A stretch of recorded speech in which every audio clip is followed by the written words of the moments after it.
नमस्कार दोस्तों, आपका स्वागत है आपके YouTube चैनल अमित साइंस 0.2 में। दोस्तों, मैं इस वीडियो में आप लोग को डिस्कशन कराने वाला हूं जो इकोनॉमिक्स, जो चैप्टर नंबर आपका 2 है, आर्थिक समृद्धि। ठीक है, तो दोस्तों जो खान सर एप्लीकेशन पे पढ़ाते हैं जो बिहार दरोगा के लिए, तो उसी का दोस्तों ये नोट्स है। तो दोस्तों मैं सब करा चुका हूँ, ज्योग्राफी, इंडियन पॉलिटी भी करा चुका हूँ, उसका टेस्ट भी जितना सर कराएं उसका हम करा चुका हूँ। आप जाकर सब प्लेलिस्ट में वीडियो देख सकते हैं। ठीक है दोस्तों, क्योंकि दरोगा का दोस्तों वैकेंसी आ चुका है, तो मैं डेली आप लोग को डिस्कशन कराऊँगा, जितना टेस्ट होगा सब कराऊँगा। ठीक है, तो दोस्तों आप चैनल पर नए होंगे तो चैनल को ज़रूर सब्सक्राइब कर लीजिएगा ताकि आपको वीडियो मिस नहीं हो पाएगा, और बेल आइकन को भी प्रेस कर दीजिएगा। ठीक है, तो आगे बढ़ते हैं, देखिएगा। राष्ट्रीय आय, नेशनल इनकम। भारत में राष्ट्रीय आय का आकलन राष्ट्रीय सांख्यिकी कार्य, नेशनल स्टैटिस्टिकल ऑफिस, राष्ट्रीय यमुना सर्वेक्षण कार्य, नेशनल सिंपल सर्वे ऑफिस, सर्वे ऑफिस तथा केंद्रीय सांख्यिकी कार्य, सेंट्रल स्टैटिस्टिकल ऑफिस, इन तीनों से मिलाकर मई 2019 में NSO बना दिया गया। भारत में सर्वप्रथम राष्ट्रीय आय का आकलन first estimation of national income Dadabhai Naoroji 1867 से 68, पोएट्री in British rule in India book written by Dadabhai Naoroji.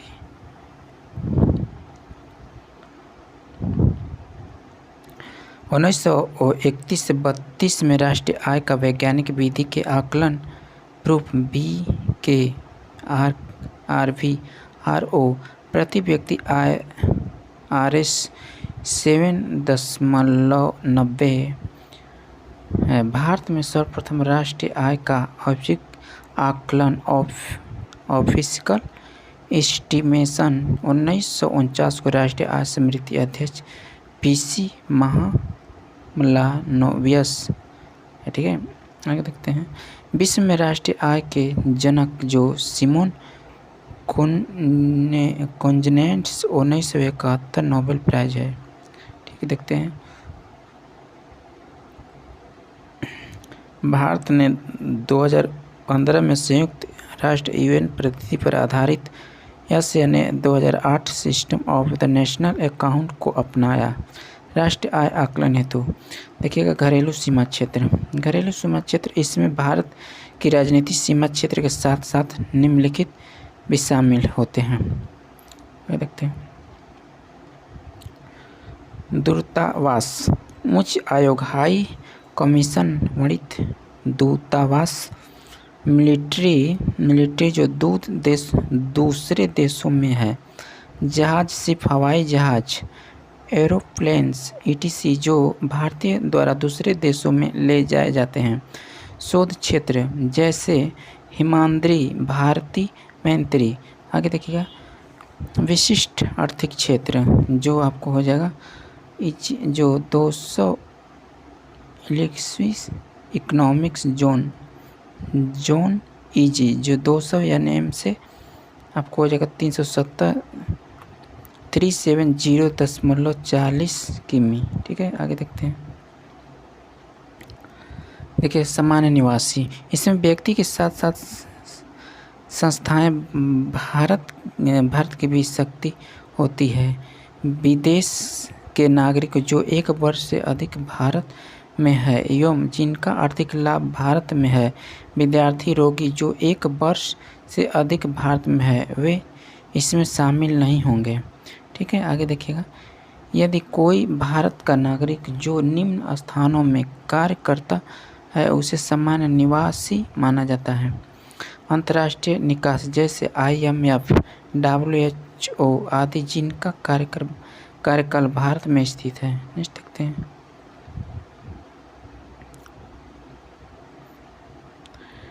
विदेशी संस्थाएं जैसे विदेशी कंपनी, बैंक आदि जो भारत में स्थापित है।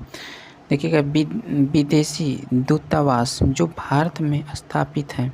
नोट, भारत के सामान्य निवासी में निम्नलिखित शामिल नहीं होंगे। कोई विदेशी निवासी जो विदेश में स्थित भारतीय दूतावास में कार्य करता हो, अंतर्राष्ट्रीय संस्था जिनका कार्यकाल भारत में है एवं उनके विदेशी नागरिक कार्य कर रहे हैं। भारत में स्थित विदेशी दूतावास में यदि कोई विदेशी कार्य कर रहा हो तो देखिएगा, वस्तु हो जाए, वस्तु प्रकार टाइप ऑफ गुड्स दो प्रकार का होता है, अंतिम वस्तु और मध्यवर्ती वस्तु। इस अंतिम वस्तु भी दो होता है, उपभोक्ता वस्तु और पूंजी वस्तु। उपभोक्ता वस्तु भी दो होता है, ड्यूरेबल और नॉन ड्यूरेबल। ठीक है, आगे देखते हैं फ्रेंड्स। मध्यवर्ती वस्तु, ये वे वस्तु हैं जो एक उत्पादक द्वारा अंतिम वस्तुओं के उत्पादन के लिए प्रयोग की जाती है, जैसे कच्चे माल।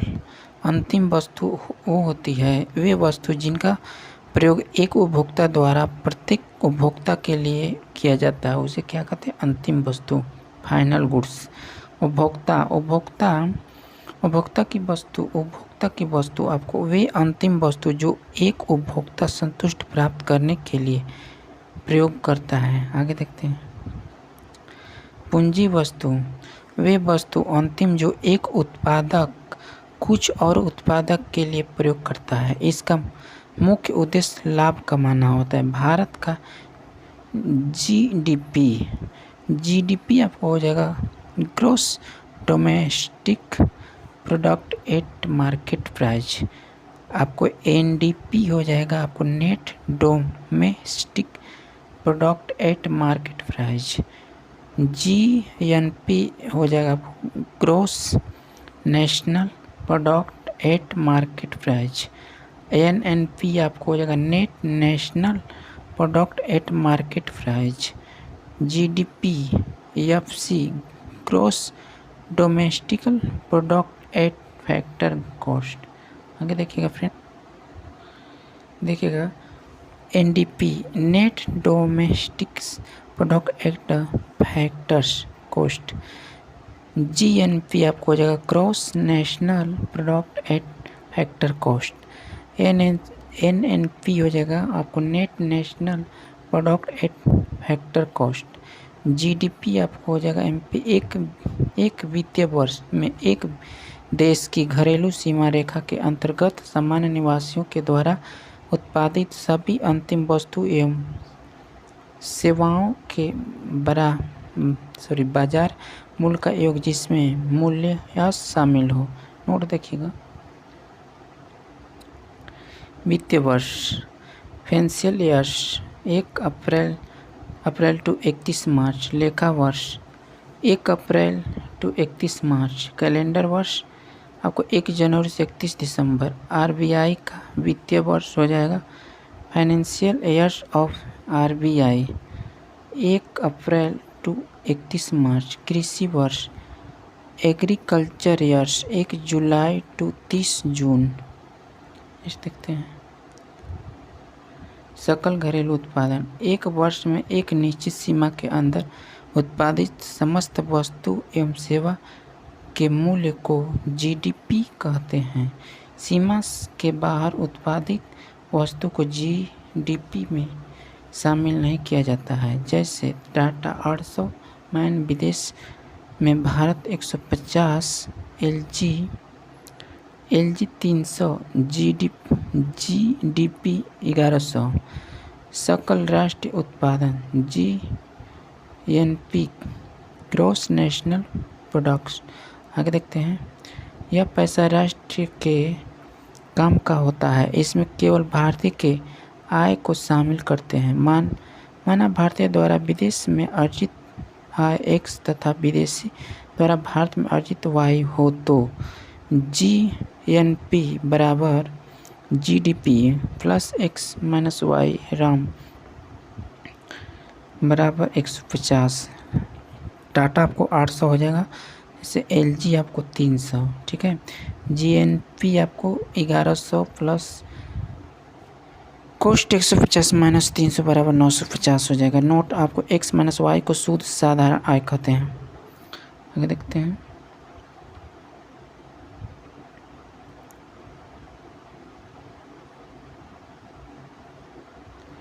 केस 1 देखिएगा, यदि x बराबर हो तो संतुलित अर्थव्यवस्था GNP बराबर GDP हो जाएगा। ठीक है। केस 2, यदि XY हो तो, ठीक है, हो तो x बड़ा हो तो लाभ GNP GDP GNP बड़ा हो जाएगा। ठीक है। आगे देखते हैं केस 3 में आपको हो जाएगा। केस 3 में यदि x छोटा और y बड़ा हो तो यदि हानि आपको GNP तो GDP ज़्यादा हो जाएगा। ठीक है। 4 देखिएगा, यदि x बराबर y बराबर 0 बंद अर्थव्यवस्था में GNP बराबर GDP तथा GNP का अंतर क्या कहलाता है? तो आपको GDP माइनस GDP माइनस कुछ x plus Y, x minus Y शुद्ध साधन आय है। ठीक है। आगे देखते हैं।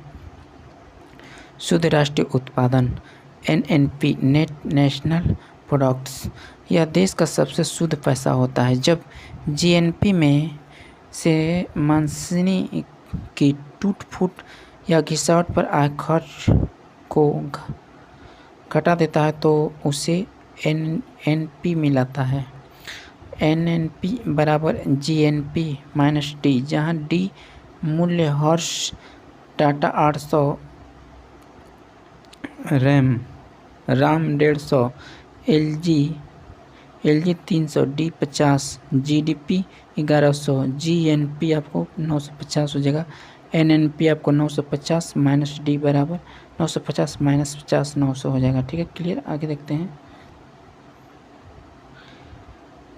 GNP तथा NNP का अंतर क्या होता है? तो आपको GNP minus NNP, GNP minus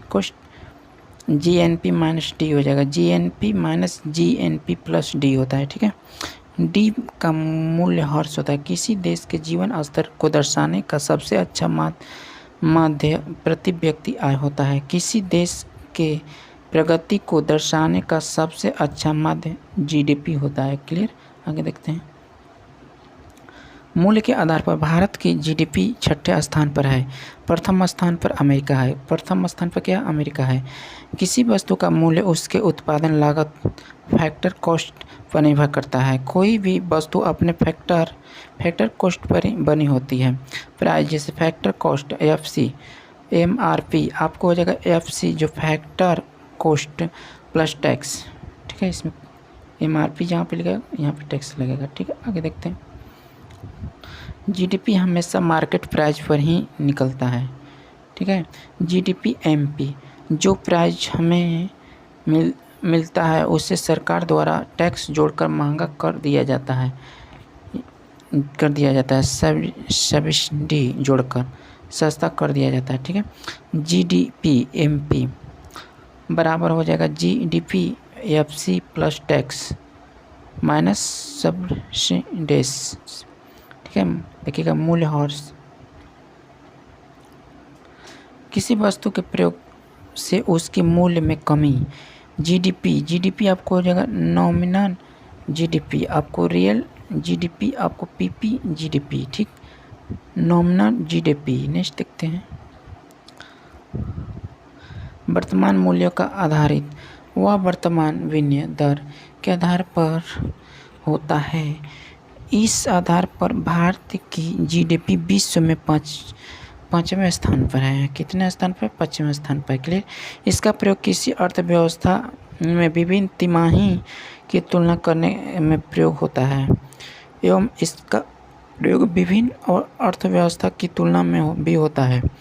इसमें मुद्रास्फीति का मूल्य शामिल होता है। Real GDP। नेक्स्ट देखते हैं। इसमें स्थित मूल्य होता है। इसका आधार वर्ष 2011 से 12 है। इसका प्रयोग एक अर्थव्यवस्था में विभिन्न वर्षों की तुलना के लिए होता है। इसमें मुद्रास्फीति का मूल्य शामिल नहीं होता है। PP GDP इंडिया -1 बर्गर बराबर RS 50, US -1 बर्गर बराबर $2 डॉलर बराबर RS 25। इस आधार पर भारत का अर्थव्यवस्था थर्ड है। नेक्स्ट देखते हैं। GDP at factor cost GDP वास्तव में जीडीपी की गणना फैक्टर कॉस्ट पर ही होनी चाहिए। आगे देखते हैं।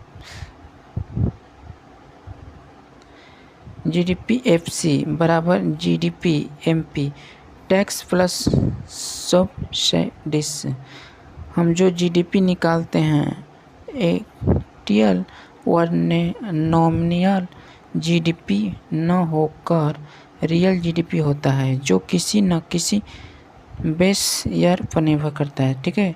नॉमिनल जीडीपी, इसमें उत्पादित वस्तु का मूल्य चालू वर्ष के मूल्य पर निकाला जाता है। इसमें एक वर्ष में उत्पादित वस्तु और सेवाओं के मूल्यों की गणना बाजार मूल्यों चालू कीमतों पर की जाती है।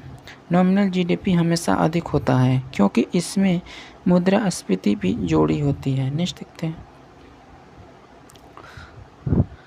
नॉमिनल जीडीपी प्रोडक्शन वैल्यू नहीं देख पाते हैं।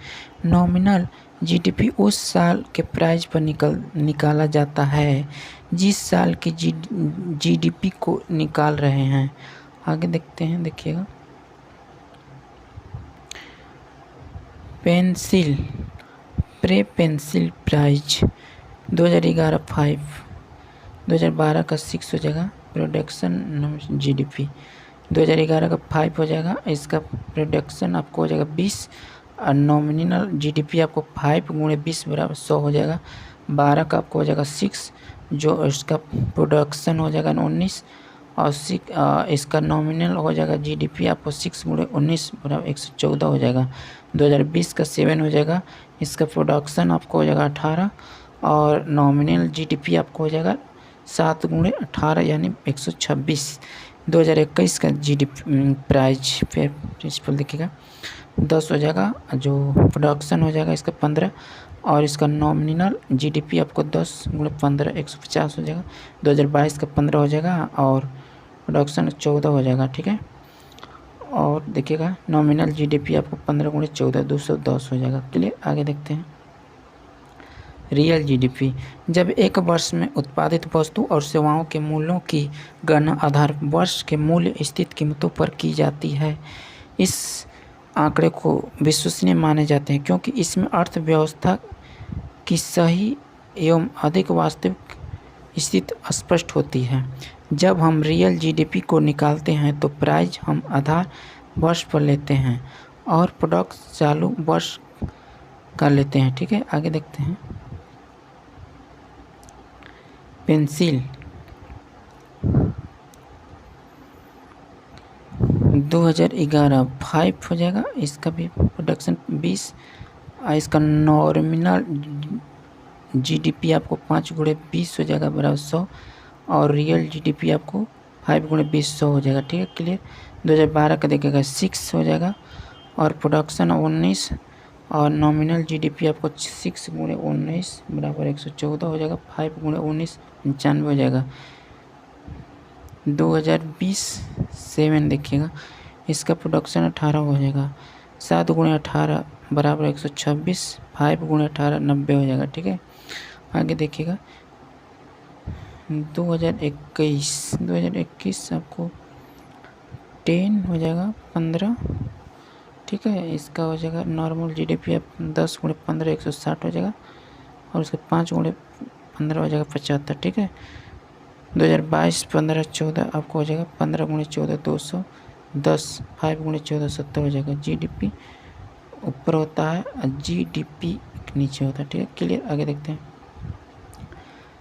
बेस ईयर्स आपको 2011। ठीक है। जीडीपी डिफेक्टर, नॉमिनल जीडीपी आपको रियल जीडीपी गुणे 100।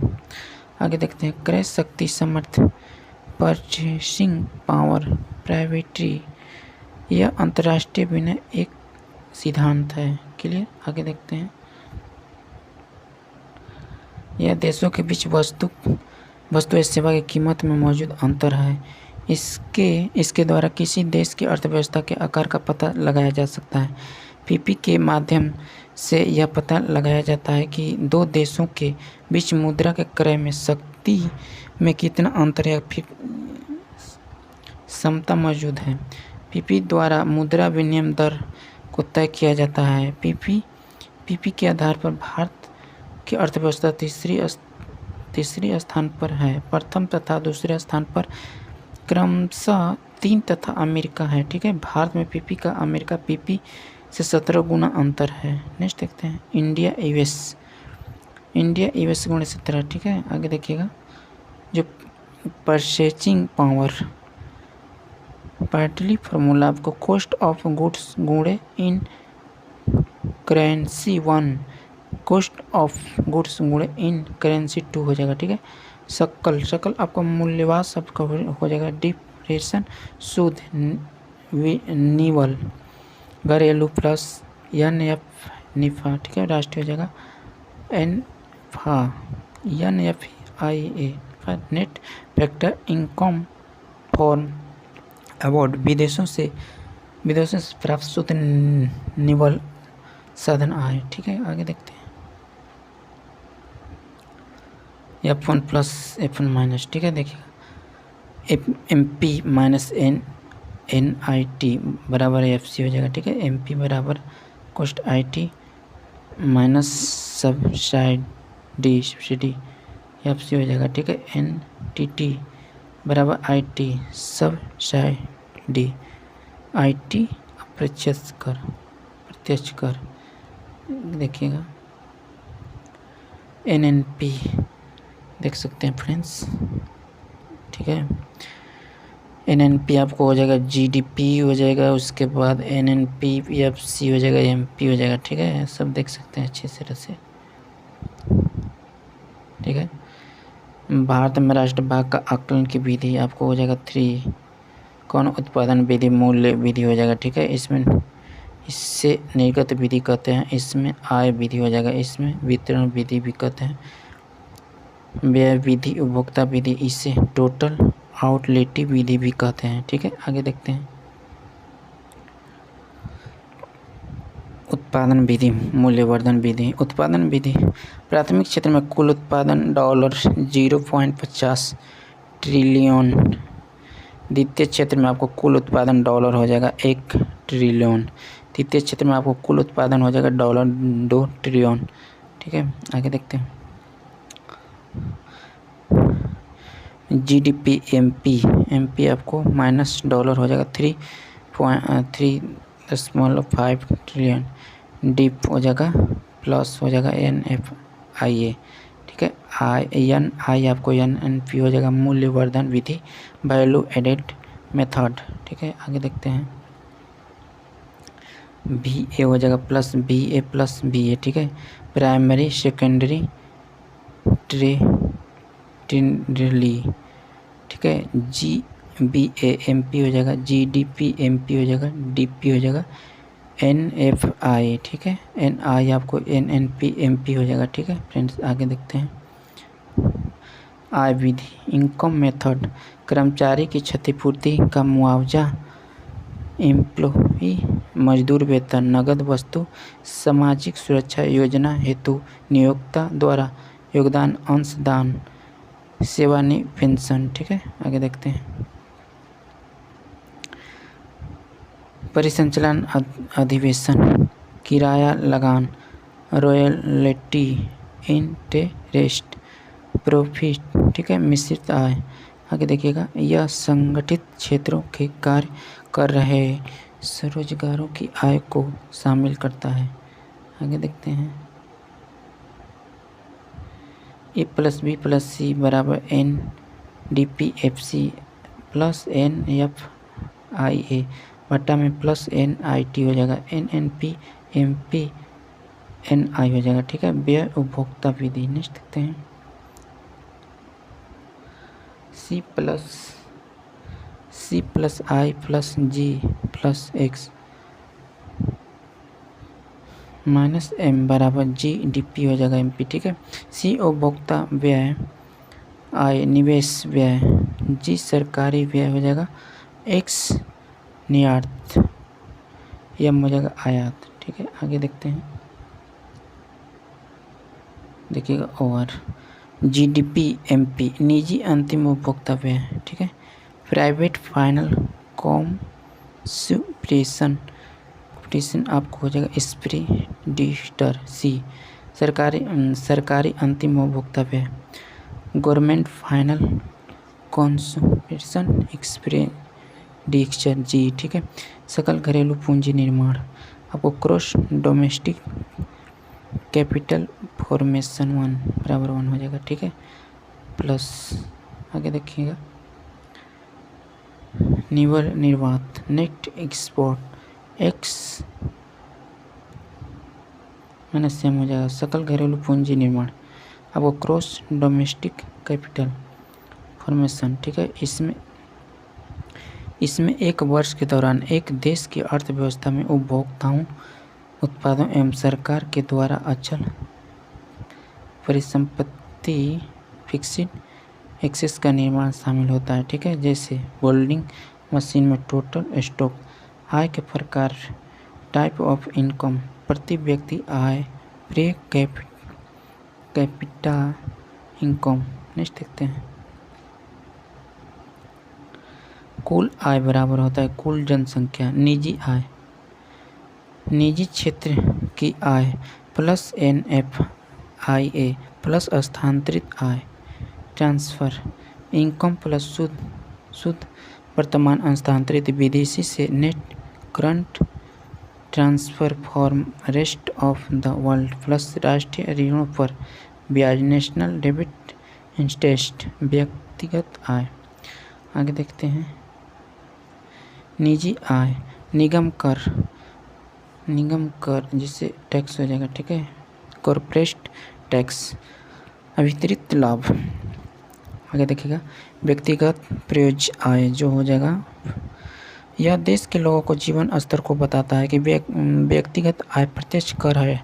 डायरेक्ट टैक्स प्लस अन्य शुल्क एवं जुर्माना मिस फ्री फाइन राष्ट्रीय आय में शामिल नहीं है। आगे देखिएगा सेकेंडरी हैंड वस्तुओं के क्रय विक्रय से अर्जित प्राप्त आय है। ठीक है, आगे देखते हैं फ्रेंड्स।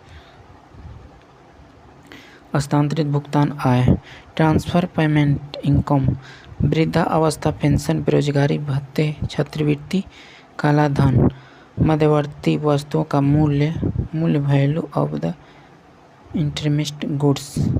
भारत में विदेशी कंपनी द्वारा कमाई गई आय पूंजी लाभ पारिवारिक सेवाएं। ठीक है,